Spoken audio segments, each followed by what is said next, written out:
The air was crisp on Christmas Eve, a night when even the most cynical mind might briefly entertain the possibility of magic, or, in the case of Professor Algernon Putter, the possibility of a logical anomaly. Algernon, a man who believed that the only reliable truths were found in peer-reviewed journals, was currently engaged in the highly illogical act of trying to assemble a child's bicycle at 2 a.m.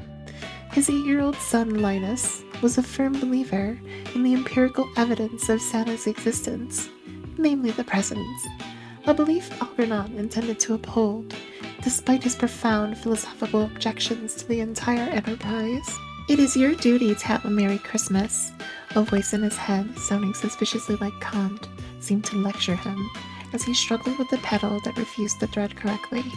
"Nonsense," Algernon muttered, tightening the bolt with unwarranted aggression.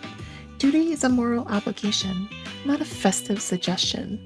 This is merely a contract with a minor, entered into under duress in the promise of material goods." He wiped the sweat from his brow, his mind racing. The whole Santa myth, he mused, was a bourgeois conspiracy to oppress the proletariat. Marx was having a field day in his subconscious. It conditioned children to value receiving gifts over the act of giving, tainting everything with the expectation of material reward. In the logistics, a single man traversing the globe in a sleigh, utterly defying the laws of physics as established by Newton and the North American Aerospace Defense Command?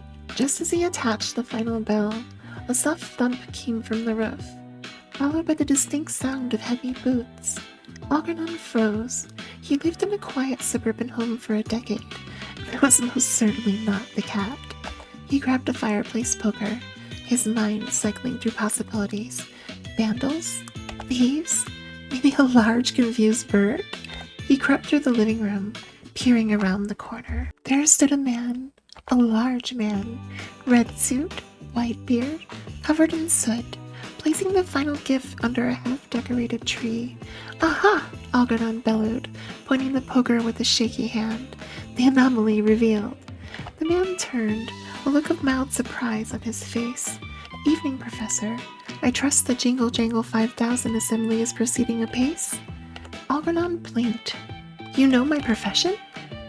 "I know everyone's profession, Algernon," the man said, his voice a rich, calm baritone. "Occupational data is key to my operations. You, for instance, are grappling with the foundational nature of reality versus belief."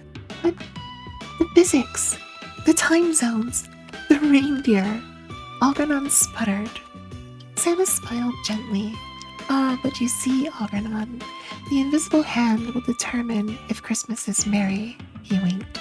"Or more accurately, once you stop trying to explain everything with pure empirical evidence, the magic simply works. It's an act of collective imagination, a shared reality we all agree upon. We exist because you believe we exist, in a very real, metaphysical way." He gestured to the room. "You value logic, Professor, and that's wonderful. But life isn't just about what you can measure or publish. It's about love, hope, and joy, the things that don't neatly fit into a spreadsheet." Algernon stared, the poker slowly lowering.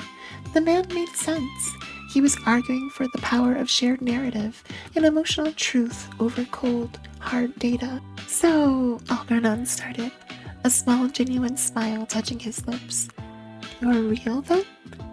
"I think, therefore I am merry," Santa said with a chuckle, tipping his cap. "Now, if you excuse me, I have a few million more stops. Little Jimmy in Sector 4 needs a pair of new skates, and the logistics are frankly a nightmare without a little faith." And with a final nod and a puff of chimney soot, he was gone.